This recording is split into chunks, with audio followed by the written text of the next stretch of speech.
Jadi assalamualaikum warahmatullahi wabarakatuh. Sedikit cerita dan nanti bisa bertanya karena saya udah ngalami, jadi mungkin saya bisa jawab.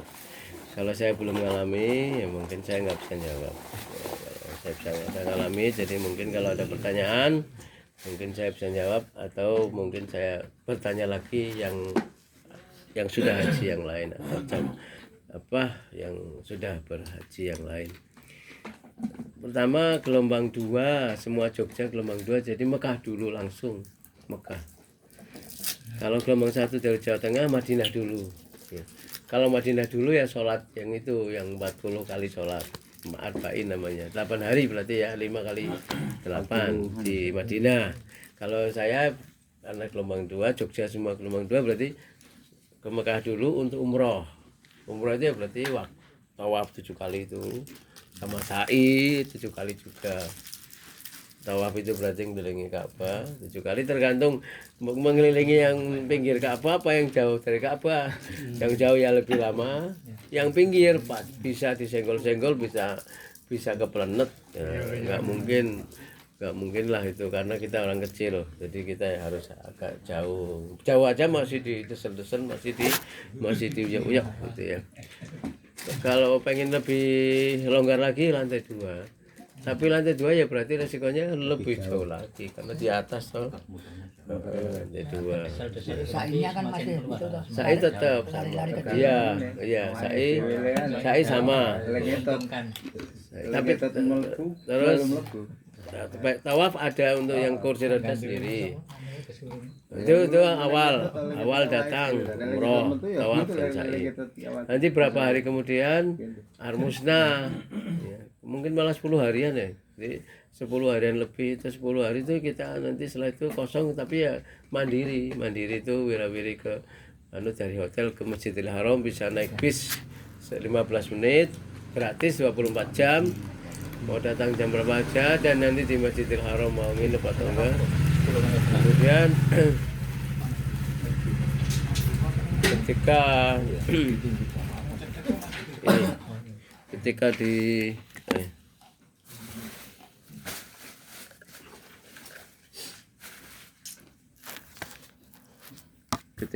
Masjidil Haram itu boleh kesananya, boleh naik bis yang gratis 24 jam. Mungkin Pak Medi juga ngalami ya, 24 jam gratis. Bisa juga jalan 30-an menit, dari rata-rata 30 menit lah dari hotel. Di hotel ya 3 orang, kadang 1 kamar gitu ya, dengan 1 kamar mandi. Iya, hampir semuanya agak jauh. Jadi kalau pengen aktif ke Masjid Wirawiri ya tinggal milih mau jalan kaki atau mau naik bis yang gratis.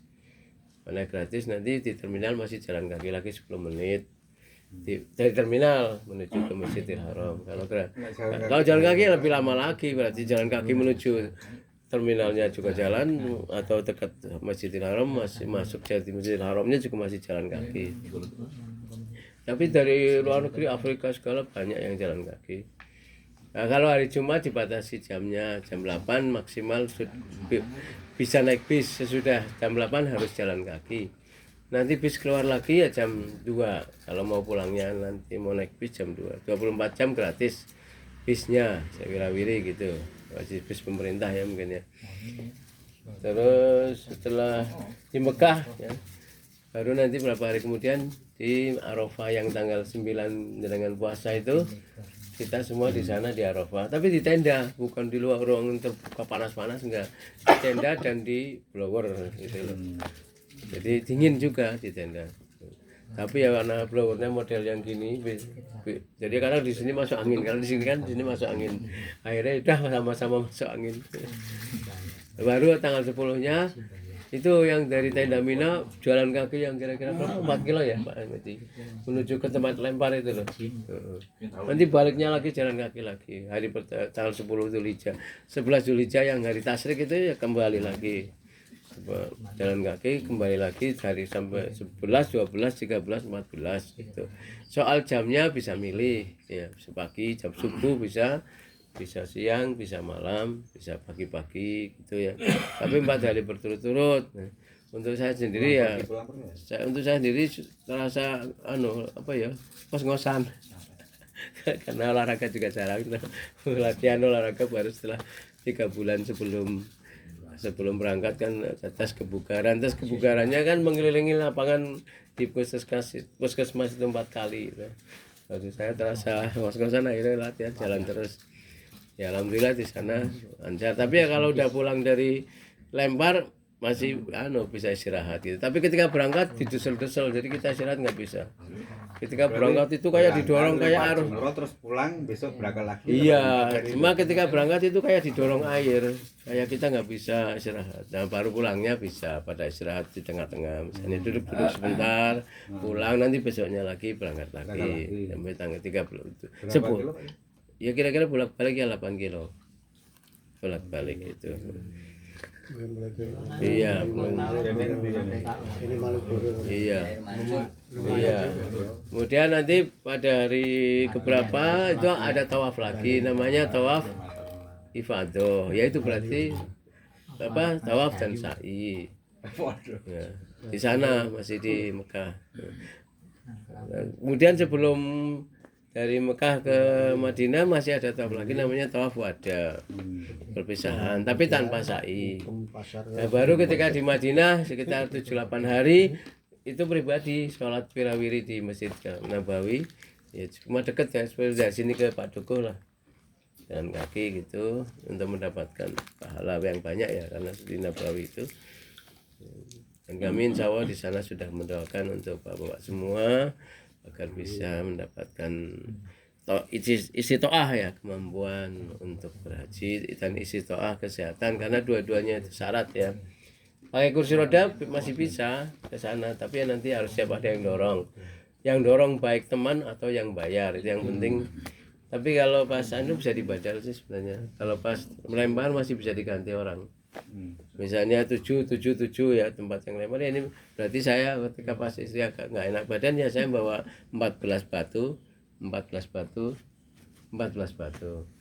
7 saya dulu lempar ini, nanti setelah itu untuk istri saya yang ini 7, nanti 7 lagi untuk istri yang di sini yang 7 kan, ula wusto akobah ula wusto 21 kali 3. Ya itu tadi sudah di Madinah ya cuma berapa hari ya, ada yang sempat 8 hari, ada yang kurang, tergantung jadwal. Nah lamanya 40 hari mungkin karena penerbangannya ya Pak Media, itu penerbangan jadwalnya nggak tahu suatu saat apakah bisa dibuat lebih singkat dari 40 hari gitu loh. Sebenarnya di sana itu kegiatan yang wajib rukunnya itu nggak sampai 40 hari gitu. Nah, tiap hari makan 3 kali sehari di hotel. Ketika di Donohudan 8 orang satu kamar, ketika di Mekah 3-4 orang satu kamar dengan satu kamar mandi.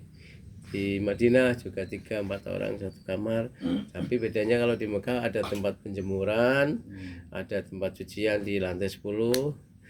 Kalau di Madinah sudah tidak boleh nyuci, pokoknya pakaiannya harus dikemas saja kalau pas ada yang kotor, karena tidak ada tempat cucian, tidak ada tempat jemuran, tidak ada mesin cuci. Pokoknya di situ selama 8 hari ya pakai pakaian. Tapi di sana walaupun 8 hari orang mampu dan nggak berkeringat. Kalaupun berkeringat kering lagi gitu, dan tidak usah mandi 2-3 hari nggak apa-apa. Beda dengan di sini. Enggak apa-apa, betul-betul kering dan tidak bau gitu loh. Di sini kan sehari kadang bisa 3 kali 2 kali gitu. Beda banget. Walaupun panasnya luar biasa, tapi untuk masalah badan itu tidak berpengaruh. Seperti hanya kita habis mandi sampai sore gitu loh kan, kita masih habis mandi sampai siang, itu seperti itu. Sini pagi sampai siang, di sana sama pagi 2-3 hari gitu loh. 2-3 hari sama aja dengan di sini pagi sampai siang, tanpa inilah kotor, tanpa kemeringatnya maksudnya kemeringat yang cepat kering.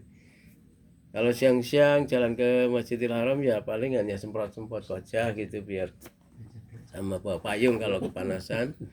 gitu. Insyaallah gitu. Itu sekitar. Monggo kalau ada pertanyaan dulu sebelum berdoa.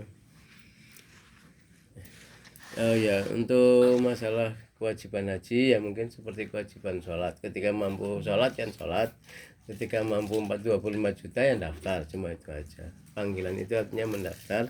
Nanti 25 juta itu ketika tidak dijalankan karena 30 tahun lagi ya sudah, serahkan ke anak cucu.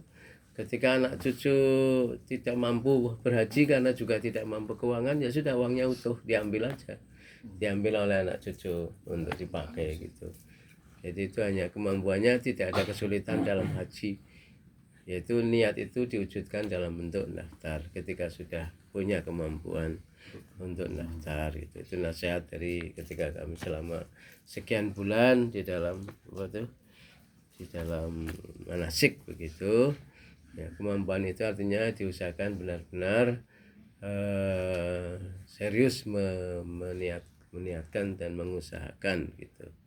Nanti ketika kita meninggal pahalanya sudah dapat dan tidak berdosa lagi, maksudnya ditambahkan oleh Pak Medi monggo dengan pengalaman di umroh dan lain-lain sebelum kita nanti berdoa. Saya memberi catatan tadi kenapa 40 hari. Ya, nggih. Karena memang untuk tahun ini pemerintah itu menyiapkan pesawatnya 14 Oh gitu. buah, Nggih. 14 buah melayani 91.000 ton. Wah. 10 tahun tugasnya Ayo. dengan jarak tempuh sekitar 12 jam. Kira-kira nek di barat awal dewi pesawatnya melendek urawiri sehingga kemudian akhirnya pengaturan itu yang membuat lama di sana. Ketika akhirnya nyampe otomatis kan masih ada yang di atas, masih ada yang misalkan berangkat, masih ada yang mau akan persiapan pulang dan seterusnya. Dan satu kelompok terbang itu kan 300 ya sampai 450. Biasa pemerintah mengatur sedemikian rupa sehingga bisa melayani 91.000 sama. Tentu ini menjadi cita-cita kita semua Bapak-bapak, bahwa haji umrah itu mujahadah, kesungguhan gitu. Dan kerinduan sholatnya di sana itu tikel-tikel ketimbang sholatnya di Ar-Rahim. Iya. Yang mana kadang-kadang udah aku sholat 1000 ratusan ewu rakaat kok ora usah sholat meneh. Ya tentu plus minusnya ketika 40 hari tentu saja ibadahnya lebih lama, melipat gandakan pahalanya, sholat juga tambah banyak. Tapi juga tentu saja ada pengeluaran yang tidak bisa dihindarkan. Meskipun mungkin tidak banyak karena kalau makan sudah ditanggung oleh pemerintah yang cukup bangun lah gitu ya, cukup layak untuk dinikmati. Nah monggo ya, semoga ke depan sama Ar-Rahim memiliki satu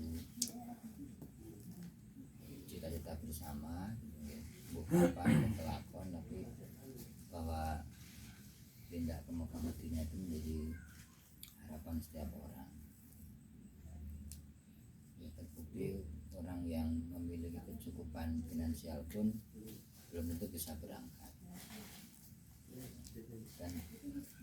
dan tidak menutup kemungkinan yang tidak memiliki finansial pun dimudahkan oleh Allah, karena ini benar-benar panggilan.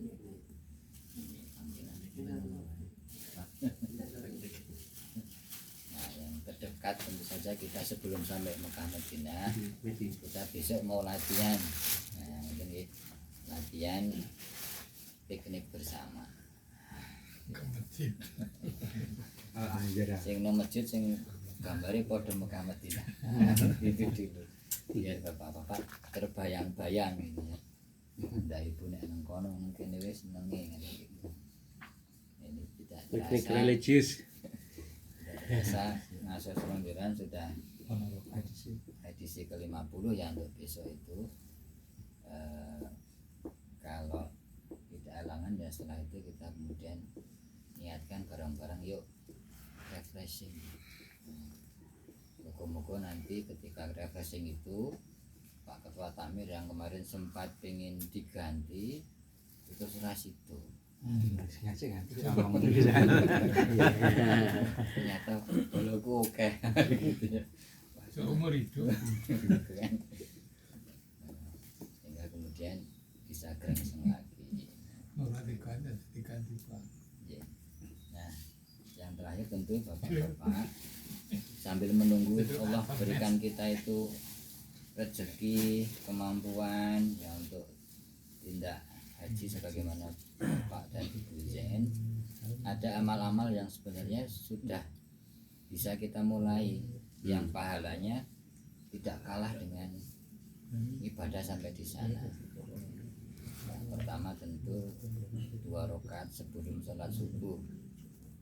Nah ini juga catatan bagi saya karena kalau subuh itu kadang-kadang ngegas kayak pas komat. Tambah harus ke belakang. Iya, ya memang ya berat ya. Kira bakal oleh 2 rakaat sebelum sholat subuh gitu. Nah bagi yang longgar memang di planning dengan baik. 2 rakaat sebelum sholat subuh itu lebih baik dari dunia dan seisinya. Hadisnya jelas. Dunia saisine wis apik kaya ngono. Ini lebih baik dari dunia dan seisinya. Kowe disik-disikan karo Pak Bowo, karo Mbah Bre, karo Pak Iwan ya. 2 rakaat sebelum sholat subuh. Kerjakan di mana Pak? Apakah harus di masjid? Bisa sebelum berangkat sholat di rumah boleh. Ya Allah. Ayo, pilih. Yang kedua tentu saja setelah sholat subuh Sukun. dikerjakan dengan tenanan oleh Pak Kapti. Banyak urung biar belum mulai. Jam 6 malah. Kalau sekarang suruh itu 5.50 ya, 5.50 bisa untuk itu juga luar biasa pahalanya bahkan sama dengan Haji. haji umroh. Nah, gitu.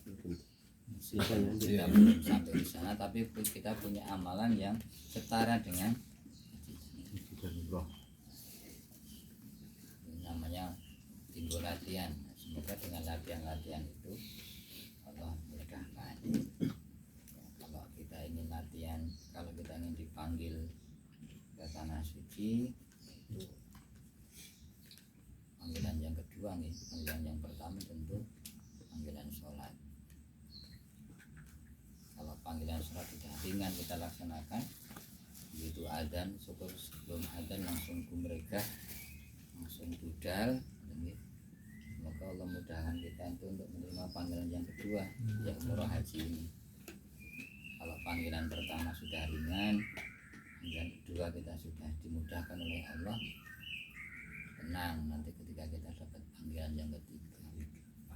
Panggilan ketiga ini yang membuat Pak Walbio sibuk karena itu langsung bedah bumi. Panggilan karena itu mau Nek kondene ya. Kritiknya tetap baik. Nah, itu tambahan dari saya sekedar untuk komplit nah tentu karena haji itu sudah menjadi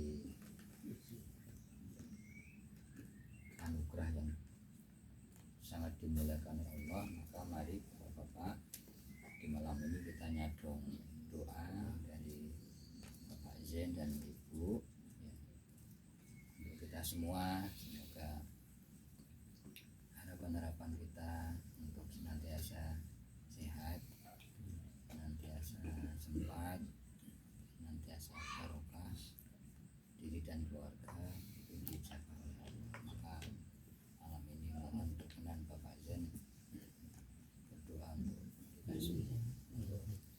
ya tambahan kejadian unik-unik nggak ada ya yang mungkin pernah ada. Oh di sana kalau di sebelum berangkat itu punya sifat gini, nanti di sana bisa melembung perutnya atau apa gitu, nggak ada.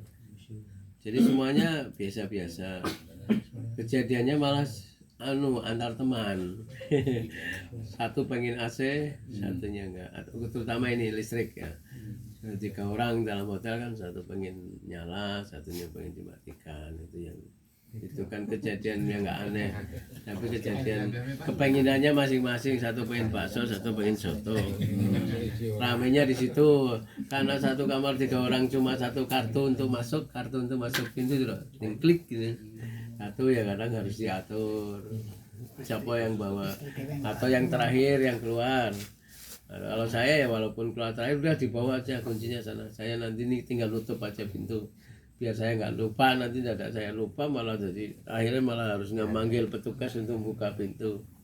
Jadi saya paling sifatnya ya wes gowa ya sono, mau dititipkan atau mau dibawa terserah. Kalau bisa titipkan OP, nanti ketika yang datang pertama kali misalnya pulang dari Masjid Nabawi ya yang ambil di OP ya, di front office itu. Nah, itu kejadian yang satu listrik harus hidup, yang satu harus mati, AC yang satu harus hidup.